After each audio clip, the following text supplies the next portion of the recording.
새벽 5시 서울 강서구의 한 아파트 단지. 경비실 형광등 불빛 아래 김만덕은 낡은 작업복의 지퍼를 천천히 올렸다. 관절염으로 뻣뻣해진 손가락이 지퍼를 잡는 것조차 버거웠지만 그는 내색하지 않았다. 평생 그래왔듯이. 아버지, 또 그 일 하시게요? 명절 때마다 들리는 아들 준호의 목소리가 귓가에 맴돌았다. 대기업 건설사 팀장인 아들은 늘 그랬다. 아버지의 초라한 모습이 부끄러운 듯 친구들 앞에서는 아버지 직업을 얼버무렸다. 우리 회사 복지로 요양원도 보낼 수 있어요. 왜 굳이 그런 일을? 하지만 만덕은 고개를 저었다. 남의 신세를 지며 사는 것보다 두 다리로 서 있는 게 그에겐 존엄이었다. 비록 그 다리가 이제 휘청거리기 시작했지만 경비실 의자에 앉아 CCTV 화면을 응시하던 만덕의 눈꺼풀이 무거워졌다. 어제 폐지를 수거하느라 밤늦게까지 일했던 탓이다. 한 달에 90만 원 남짓한 경비원 월급으로는 병원비를 감당할 수 없었다. 당뇨약값만 해도 월 10만 원이 넘었으니까. 아버님, 새벽 산책을 마치고 돌아오던 며느리 지연이 경비실 문을 열었다. 아파트 103동에 사는 그녀는 불면증으로 새벽 산책을 자주 했다. 하지만 진짜 이유는 따로 있었다. 혹시 시아버지가 또 아프신 건 아닐까 걱정이 돼서였다. 아버님, 얼굴이 왜 이렇게 창백하세요? 괜찮아, 지연아. 그냥 좀 피곤할 뿐이야. 그 순간 만덕의 얼굴이 일그러졌다. 가슴을 움켜쥔 그는 의자에서 미끄러지듯 바닥으로 쓰러졌다. 아버님, 아버님. 지연은 다급하게 119에 전화를 걸었다. 떨리는 손으로 시아버지의 맥을 짚었다. 희미하게나마 뛰고 있었다. 여보, 당장 병원으로 와요. 아버님이 쓰러지셨어요. 남편 준호에게 전화를 걸었지만 그는 회사 워크숍 중이라며 당장 가기 어렵다고 했다. 그냥 좀 쉬게 하면 괜찮아질 거야. 아버지 원래 과장이 좀 심하셔서. 전화기 너머로 들리는 아들의 무심한 목소리에 지연은 치밀어 오르는 분노를 애써 삼켰다. 구급차 사이렌이 새벽 아파트 단지를 가르며 울렸다. 김만덕님 보호자십니까? 응급실 의사가 마스크를 벗으며 지연에게 말했다. 일단 안정은 되셨지만 심근경색 초기 증상입니다. 최소 일주일은 입원 관찰이 필요해요. 그런데 환자분 건강보험이 체납 상태네요. 지연은 당황했다. 시아버지가 그렇게 어려운 형편인 줄 몰랐다. 제가 우선 결제하겠습니다. 병실로 옮겨진 만덕은 여전히 의식이 없었다. 산소 마스크 너머로 보이는 주름진 얼굴은 평생의 고단함을 말해주고 있었다. 지연은 시아버지의 낡은 가방을 정리하기 시작했다. 때 묻은 지갑, 반통 남은 혈압약, 오래된 호주머니 시계, 그리고 지갑 안쪽 숨겨진 주머니에서 작은 열쇠 하나를 발견했다. 녹이 슬었지만 정교하게 새겨진 십자가 문양이 눈에 띄었다. 오래된 것임에도 불구하고 어딘가 고귀한 느낌이 감돌았다. 이게 뭐지? 지연은 열쇠를 들고 고민했다. 남편에게 물어봐야겠다고 생각하며 주머니에 넣었다. 사흘 후 만덕은 여전히 깨어나지 않았다. 의사는 의식 회복을 장담할 수 없다고 했다. 지연은 시아버지의 원룸을 정리하기 위해 오래된 빌라 3층으로 향했다. 낡은 철문을 열자 곰팡이 냄새가 코를 찔렀다. 좁은 방 안에는 그야말로 아무것도 없었다. TV도 없고 냉장고는 20년은 좋게 된 낡은 것이었다. 옷장에는 같은 작업복 3벌만이 걸려 있었다. 이렇게까지 어렵게 사셨구나. 지연의 눈시울이 붉어졌다. 벽장을 열어 이불을 꺼내려던 순간 벽장 뒤쪽 벽지가 살짝 들떠있는 것을 발견했다. 벽지를 조심스럽게 뜯어내자 작은 나무 서랍이 벽 속에 숨겨져 있었다. 오래되었지만 정교한 나전칠기 무늬가 새겨진 서랍이었다. 지연은 직감적으로 주머니에서 열쇠를 꺼냈다. 찰칵! 열쇠는 정확히 맞아떨어졌다. 서랍이 열렸다. 그 안에는 갈색으로 변색된 두꺼운 일기장 한 권과 세피아빛 사진 몇 장이 고이 놓여 있었다. 일기장 표지에는 한문으로 만월당 비록이라고 쓰여 있었다. 사진 속에는 한옥 기와집 앞에서 비단 도포를 입은 위험 있는 노인과 어린 소년이 서 있었다. 사진 뒷면에는 희미하게 김공대인과 증손 만덕 1943년이라고 적혀 있었다. 이게 아버님이신가? 지연은 떨리는 손으로 일기장을 펼쳤다. 한문으로 빼곡하게 쓰인 글씨들. 그녀는 한학을 전공한 대학 동기 민지에게 급히 전화를 걸었다. 민지야, 미안한데 급한 부탁 하나만. 일주일 후 지연은 카페에서 친구 민지를 만났다. 민지는 두꺼운 노트를 테이블에 올려놓았다. 지연아, 이거 정말 대단한 기록이야. 민지의 얼굴에는 흥분과 경외감이 동시에 어려 있었다. 일기장 주인은 김공이라는 분이야. 본명은 김시열. 일제강점기 당시 조선 최고의 장인으로 특히 나전칠기와 금속공예에서 명성이 자자했대. 이분이 세운 가문이 바로 만월당이야. 만월당이 뭔데? 조선 후기부터 이어진 예술가 가문이야. 김공 대인의 증조부 때부터 4대에 걸쳐 왕실과 사대부가의 최고급 공예품을 납품했던 명문가였어. 경기도 어딘가에 엄청난 규모의 저택과 작업자 그리고 논밭을 소유하고 있었대. 지연은 입을 다물지 못했다. 민지는 노트를 펼치며 계속 설명했다. 이 일기장에는 1940년부터 1950년까지의 기록이 있어. 일제가 전쟁 물자로 쓰겠다며 금속 공예품들을 강제로 빼앗아가고 해방 후에는 혼란 속에서 땅 문서들이 사라졌대. 한국 전쟁 때는 만월당 저택이 폭격으로 완전히 파괴됐고 그럼 다 잃어버린 거네요? 아니, 여기 마지막 장을 봐. 민지는 일기장 사본의 마지막 페이지를 가리켰다. 내 손으로 만든 것은 내 손으로 지킨다. 후손이여, 달이 가장 둥근 날 소나무 아래 십자의 표식을 찾으라. 그곳에 만월당의 진짜 심장이 잠들어 있다. 무슨 뜻이에요? 암호 같은 거지. 아마 어딘가에 가문의 중요한 유물이나 문서를 숨겨둔 것 같아. 그리고 지연아, 이 부분도 봐. 민지는 일기장 중간 부분을 펼쳤다. 나의 증손 만덕은 이제 겨우 7살이다. 이 아이가 20이 되면 모든 것을 물려줄 것이다. 하지만 만약 내가 그때까지 살아있지 못한다면 이 기록이 아이를 만월당의 마지막 후계자로 인도할 것이다. 지연의 손이 떨렸다. 그럼 시아버님이? 응, 내 시아버지가 만월당의 마지막 적통 후손이야. 지연은 곧바로 남편 준호에게 전화를 걸었다. 말도 안 돼. 우리 아버지가 무슨 명문가 후손이야? 준호는 믿을 수 없다는 표정으로 일기장 사본을 내던졌다. 여보, 증거가 여기 다 있잖아요. 사진도 있고 일기장도. 그게 진짜인지 어떻게 알아? 누가 조작한 걸 수도 있잖아. 준호의 목소리가 높아졌다. 하지만 그의 눈빛 깊은 곳에는 혼란이 감돌고 있었다. 평생 무능하고 형편없는 아버지라고 무시해왔는데 알고 보니 명문가 후손이라니. 그건 준호의 세계관을 송두리째 흔드는 일이었다. 아버지는 평생 경비나 서고 폐지나 주우시던 분이야. 그런 분이 무슨 명문가 후손이겠어? 그래서 더 이상한 거잖아요. 왜 아버님이 그렇게 사셨는지. 그날 밤 준호는 잠을 이루지 못했다. 새벽 2시 그는 일어나 일기장 사본을 다시 펼쳤다. 한 페이지 한 페이지 읽어내려가며 준호의 눈시울이 붉어졌다. 1951년 1월 15일 오늘 증손 만덕이가 고아원에서 쫓겨났다. 아이는 굶주림에 지쳐 있었다. 나는 아이를 데려왔지만 내게 줄 것이 아무것도 없다. 만월당은 이미 잿더미가 되었고 땅 문서는 모두 불타버렸다. 나는 이제 늙어 아무것도 할 수 없다. 만덕아, 미안하구나. 1952년 6월 3일 만덕이가 구두 닦기를 하다가 양공주에게 맞았다고 한다. 10살짜리 아이가 겨우 시판을 벌어왔다. 아이의 눈빛이 점점 죽어가고 있다. 내가 지켜주지 못해 미안하다. 1953년 9월 20일 나는 오늘 죽는다. 만덕아, 너는 만월당의 마지막 핏줄이다. 언젠가 이 기록을 찾게 되면 우리 가문이 얼마나 자랑스러운 가문이었는지 알게 될 것이다. 부디 당당하게 살 거라.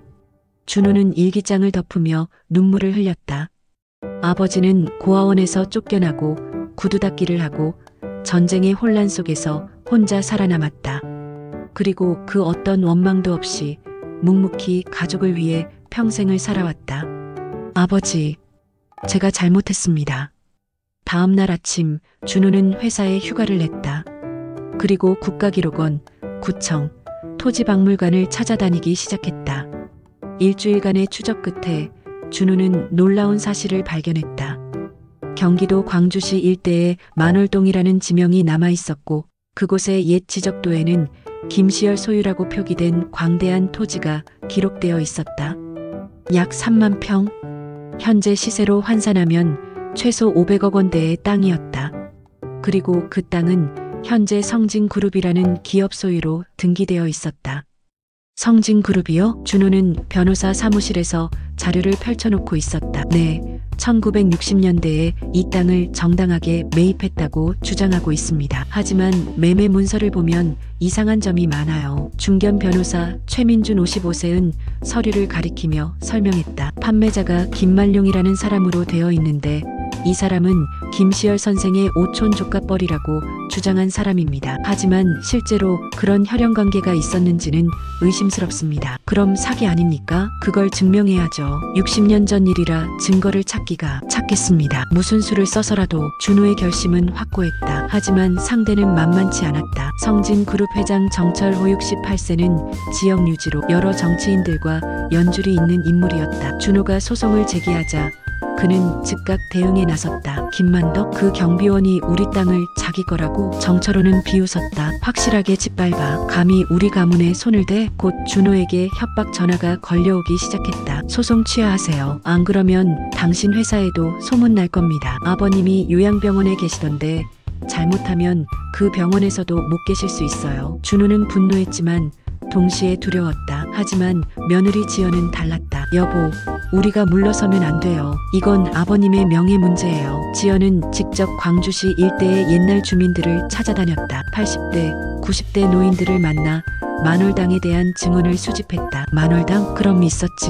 우리 아버지가 그 집에서 머슴살이 하셨어. 김공월은 훌륭한 분이셨지. 손재주가 워낙 좋으셔서 증언 하나하나가 쌓여갔다. 하지만 결정적인 증거는 부족했다. 1차 재판에서 법원은 준호의 손을 들어주지 않았다. 원고 측이 제시한 증거만으로는 소유권을 인정하기 어렵습니다. 준호는 좌절했다. 병원에 누워있는 아버지를 보며 눈물을 흘렸다. 아버지, 제가 무능해서 죄송합니다. 그때 병실 문이 열렸다. 김준호 씨? 낯선 노인이 병실에 들어왔다. 70대 중반쯤 되어 보이는 그는 단정한 양복을 입고 있었다. 저는 변호사 한석규입니다. 만덕 씨, 오랜 친구이기도 하고요. 아버지 친구요? 준호는 의아해했다. 아버지에게 친구가 있다는 말을 들어본 적이 없었기 때문이다. 1955년 만덕 씨와 저는 같은 고아원에 있었습니다. 저는 운 좋게 미국인 가정에 입양되어 유학을 갔고 변호사가 되었죠. 하지만 만덕 씨는 한석규의 눈빛이 침울해졌다. 만덕 씨는 혼자 남았습니다. 저는 평생 그 친구에게 빚을 졌다고 생각했어요. 그래서 2년마다 한 번씩 한국에 오면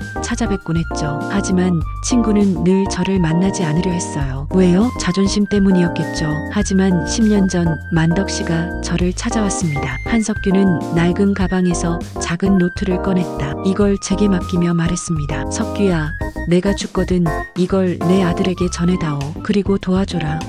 노트를 펼치자 거기에는 만덕이 10년 동안 수집한 자료들이 빼곡히 정리되어 있었다. 성진그룹의 토지 취득 과정, 김만룡이라는 가짜 친척의 이력, 그리고 결정적으로 1945년 해방 직후 작성된 토지 대장 원본 사본까지. 어떻게 이런 자료를? 만덕 씨는 국가기록원, 법원, 구청을 10년 동안 찾아다녔습니다. 경비 일을 마치고 폐지를 줍고 그리고 남은 시간에는 이 자료들을 모았어요. 한석규의 목소리가 떨렸다. 친구는 가난했지만 바보가 아니었습니다. 누구보다 똑똑하고 자존심 강한 사람이었어요. 준호는 노트를 받아들고 흐느꼈다. 그리고 이것도 있습니다. 한석규는 또 다른 봉투를 꺼냈다. 안에는 오래된 나전칠기 작은 상자가 들어있었다. 이건 만덕 씨가 어린 시절 증조부 김공어른께 직접 받은 물건입니다. 내부를 보세요. 상자를 열자 안쪽 뚜껑에 정교하게 새겨진 글씨가 있었다. 만월당 김시열 제작, 증손 만덕에게, 병신년 추석 1956년. 이건 증조부 선생이 돌아가시기 직전에 만든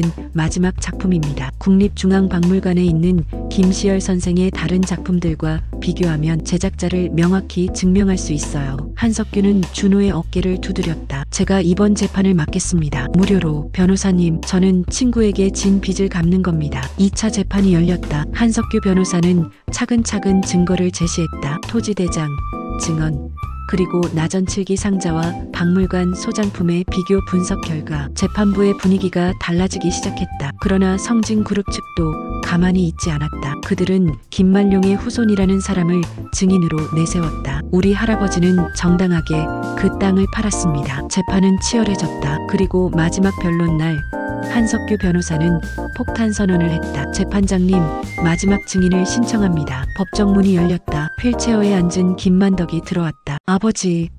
준호가 벌떡 일어났다. 만덕은 3주 만에 의식을 되찾았지만 아직 거동이 불편했다. 하지만 그는 고집스럽게 재판정에 오겠다고 했다. 증인, 선서해 주시기 바랍니다. 만덕은 떨리는 손으로 선서문을 읽었다. 증인께 묻겠습니다. 증인은 정말로 만월당의 소유권에 대해 모르고 계셨습니까? 한석규의 질문에 법정이 조용해졌다. 만덕은 천천히 고개를 들었다. 아니요. 술렁임이 일었다. 저는 알고 있었습니다. 준호는 충격에 빠졌다. 20살 때부터 알고 있었어요. 증조부님이 남기신 일기장도, 숨겨둔 유물들의 위치도, 그리고 우리 땅이 불법으로 넘어간 것도. 그렇다면 왜 지금까지 침묵하셨습니까? 만덕의 눈에 눈물이 고였다. 제가 25살 때였습니다. 그때 저는 처음으로 만월당 땅을 되찾으려고 법원에 갔었어요. 하지만 변호사를 선임할 돈도 없었고 아무도 저를 믿어주지 않았습니다. 계속하십시오. 그 무렵 제 아내를 만났습니다. 착하고 순박한 여자였어요. 저는 아내에게 말했죠. 내가 사실은 명문가 후손이라고, 언젠가 그 땅을 되찾으면 부자가 될 거라고. 만덕의 목소리가 떨렸다. 하지만 아내는 웃으며 말했습니다. 그런 거 필요 없어요. 당신만 있으면 돼요. 그 순간 깨달았습니다. 제가 정말 원하는 게 뭔지. 무엇이었습니까? 평범한 가장이 되는 것이었습니다. 만덕은 손수건으로 눈물을 닦았다. 저는 만월당의 후손이라는 사실이 제 아들에게 짐이 될까봐 두려웠습니다. 너는 명문가 후손이니 이렇게 살아야 한다. 너는 특별한 사람이다라는 부담감. 그런 것 없이 그냥 평범하게, 행복하게 자라길 바랐어요. 법정이 숨죽였다. 그래서 저는 모든 것을 숨겼습니다. 증조부님이 숨겨두신 유물들, 그중 몇 점을 조금씩 팔았습니다. 아들 준호의 학비를 대기 위해서, 아내의 수술비를 위해서. 그렇게 번 돈은 단 한 푼도 제 개인을 위해 쓰지 않았습니다. 준호는 오열했다. 저는 부자 아버지보다 정직한 아버지가 되고 싶었습니다. 명문가 후손보다는 땀 흘려번 돈으로 가족을 먹여 살리는 평범한 가장이 되고 싶었어요. 그런데 왜 10년 전부터 이 자료들을 모으기 시작하신 겁니까? 한석규가 물었다. 만덕은 아들을 바라보았다. 아들이 결혼을 했습니다. 며느리라는 사람이 생겼죠. 그리고 손주가 태어났어요. 그때 생각했습니다. 제 선택이 과연 옳았는가? 무슨 뜻입니까? 저는 평범하게 사는 것이 행복이라고 생각했습니다. 하지만 제 아들은 저를 부끄러워했어요. 가난한 아버지, 초라한 아버지. 며느리는 저를 불쌍히 여겼고요. 만덕의 목소리에 자주가 섞였다. 그래서 깨달았습니다. 진짜 문제는 가난이나 부가 아니라 제가 왜 그렇게 살았는지를 아무도 몰랐다는 것이었어요. 제 선택의 이유를, 제 사랑의 방식을. 그래서요? 저는 자료를 모으기 시작했습니다. 언젠가 제가 이 세상을 떠나고 난 뒤 아들이 이 자료들을 발견하길 바라면서, 그리고 알았으면 좋겠다고 생각했어요. 아버지는 무능해서 가난했던 게 아니라 선택해서 그렇게 산 거라고. 법정 안이 울먹임으로 가득 찼다.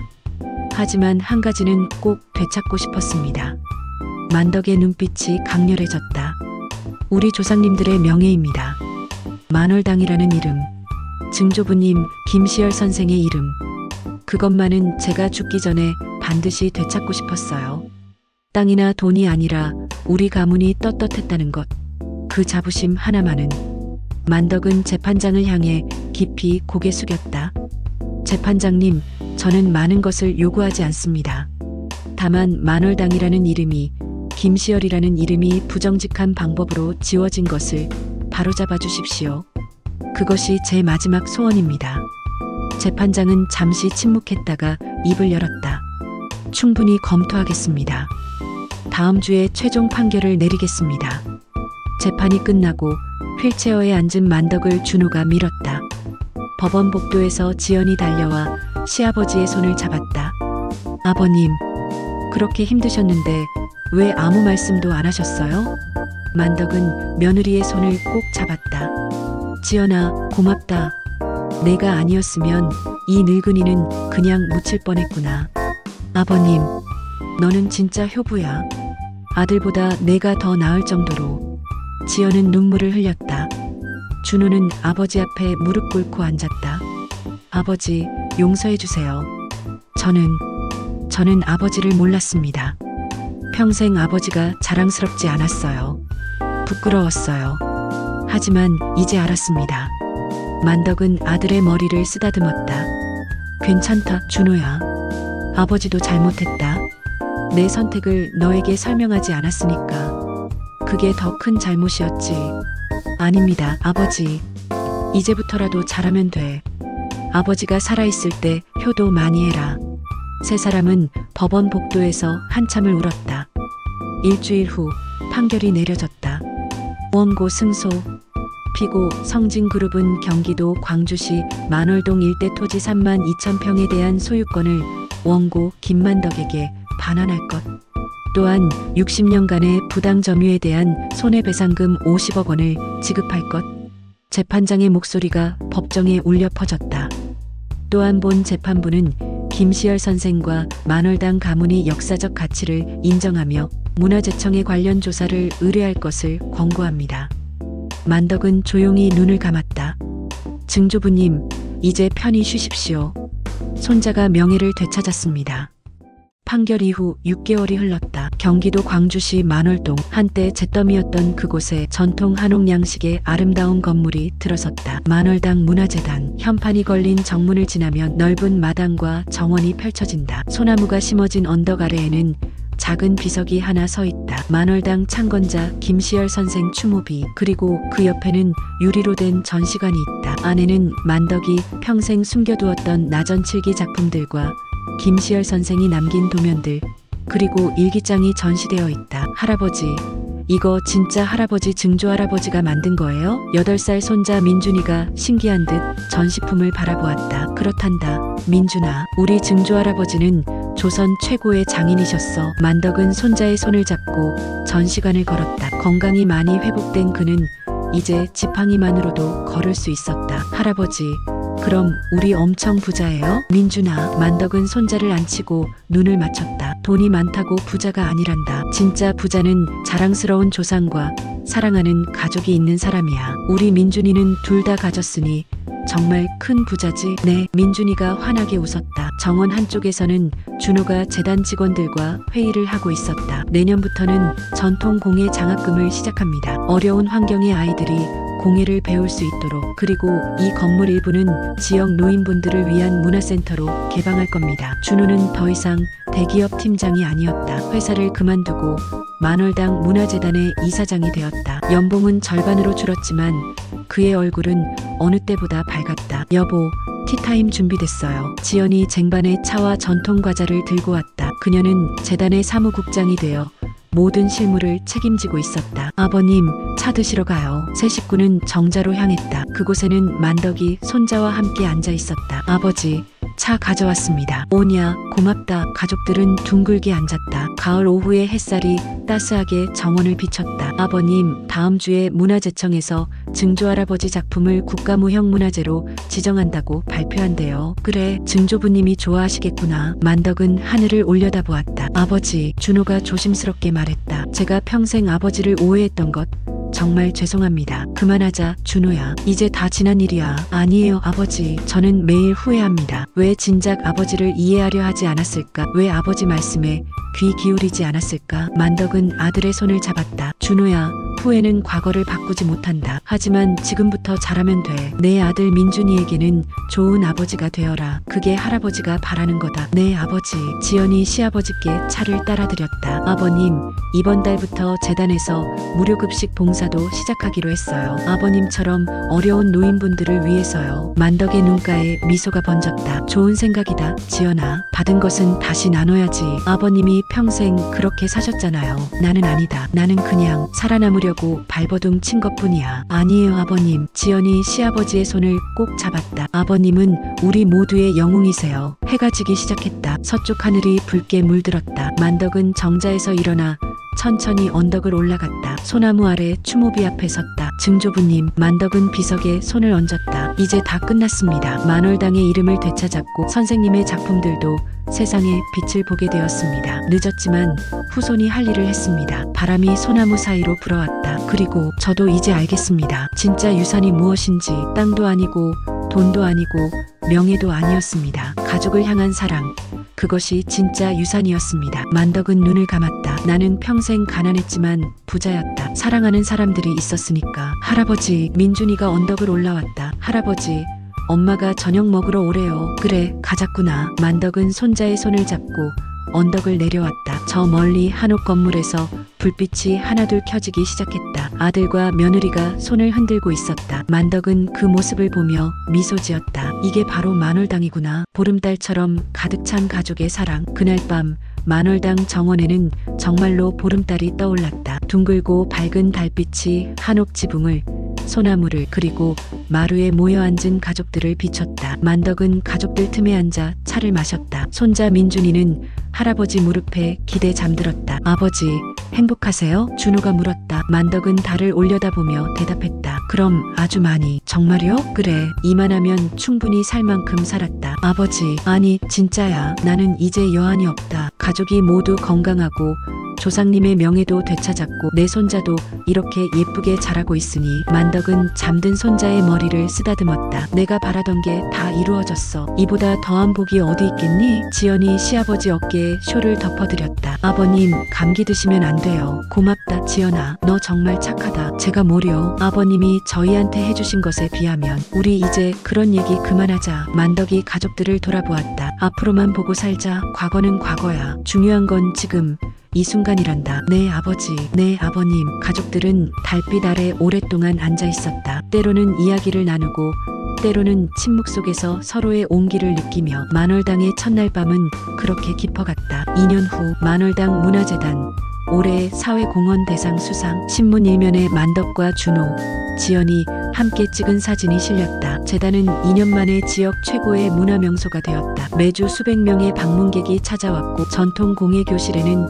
젊은이들이 몰려들었다. 그리고 재단이 운영하는 무료 급식소에서는 매일 300명의 어르신들이 따뜻한 식사를 했다. 할아버지, 오늘 학교에서 자랑했어요. 10살이 된 민준이가 학교에서 돌아와 신이 나서 말했다. 우리 할아버지가 TV에 나왔다고. 그래, 민준이가 자랑스러워했구나. 네, 선생님도 우리 할아버지 멋있다고 했어요. 만덕은 손자를 안아 올렸다. 예전보다 훨씬 가벼워진 몸이었지만 그의 마음은 어느 때보다 묵직했다. 오후 만덕은 혼자 소나무 언덕에 올랐다. 증조부 김시열의 추모비 앞에 앉아 하늘을 바라보았다. 증조부님, 보고 계십니까? 만월당이 다시 빛을 보고 있습니다. 바람이 대답하듯 소나무를 흔들었다. 제가 선택한 길이 옳았는지 평생 확신하지 못했습니다. 하지만 이제는 압니다. 제 선택이 틀리지 않았다는 것을. 만덕은 미소 지었다. 평범하게 사는 것도 용기입니다. 부와 명예를 포기하고 그저 가족을 사랑하는 것도 용기입니다. 저는 그 용기를 선택했고 후회하지 않습니다. 할아버지. 저 아래서 가족들이 손을 흔들었다. 만덕은 천천히 일어나 언덕을 내려갔다. 석양빛이 만월당 전체를 황금빛으로 물들였다. 그리고 그 빛 속에서 한 노인과 그의 가족이 함께 걸어갔다. 평범하지만 빛나는 가장 아름다운 유산을 함께 나누며.